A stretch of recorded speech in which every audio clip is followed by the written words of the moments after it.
મહેસાણા જિલ્લાના કોરી ધારકોની હડતાળ, જેમાં કોરી ધારકોની હડતાળનો આજે બીજો દિવસ હતો। સરકારે માંગો ન સ્વીકારતા બંધનું એલાન આપ્યું છે। કોરી ધારકોની તારંગા મંદિર ખાતે બેઠક મળી હતી। માંગ ન સંતોષાય ત્યાં સુધી બંધ રાખવા તેઓ મક્કમ છે। હડતાળથી બાંધકામોમાં પહોંચશે સીધી અસર।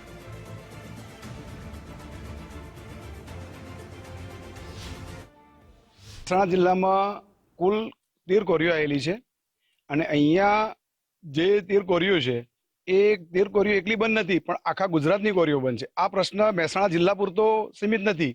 આ પ્રશ્ન ગુજરાતમાં આવેલી તમામ કોરીઓનો અને લીઝનો આ પ્રશ્ન છે।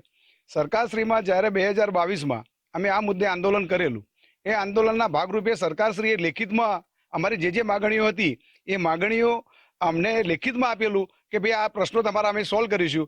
ત્યારે અમે હડતાલ સમાપ્ત કરેલી। એનો એ જ ઇસ્યુ ફરીથી 2024માં રાજ્ય સરકાર અને કેન્દ્ર સરકાર તરફથી જે કનડગત માઇનિંગ વિભાગમાં થઈ રહી છે ઈસી સર્ટિફિકેટ બાબતમાં, એને લઈ અને આ કોરી ઉદ્યોગ સંપૂર્ણ ગુજરાતમાં લગભગ છેલ્લા 3 મહિનાથી અમારી સરકારશ્રીમાં રજૂઆત અમે કરતા હતા, પણ એ રજૂઆતનો અંત ના આવ્યો તો 2 તારીખથી સંપૂર્ણ ગુજરાતની કોરીઓ બંધ છે। કોરીઓ બંધ રહેવામાં તો અનિશ્ચિત મુદત માટે બંધ જ છે।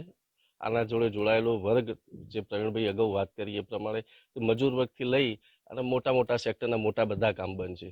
બધા કામ બંધ નહીં હોય તો થોડા દિવસમાં બધા કામ બંધ થઈ જાય, કારણ મટીરિયલ વગર તો થવા નથી। Cement sector, steel sector, local construction sector, flat construction, બધું અસર થવાની, બધી અસંખ્ય રોજગારી છીનવાની। પણ મૂળ પ્રશ્ન તો એ જ છે કે ઈસીના પેપર અને વાયોલન્સ।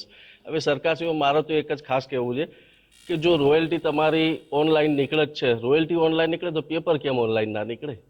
પેપર માટે શા માટે જવું પડે ગવર્મેન્ટમાં? પેપર માટે જઈએ છીએ, એની કનડગત, હેરાનગતિ, એ બધું કરતા પેપર બી ઓનલાઈન નીકળે। જ્યારે સરકારશ્રી અમારી માંગો પૂરી કરશે ત્યારે અમે આ ઉદ્યોગ ચાલુ કરીશું, એ સિવાય કોઈ ગણતરી છે નહીં।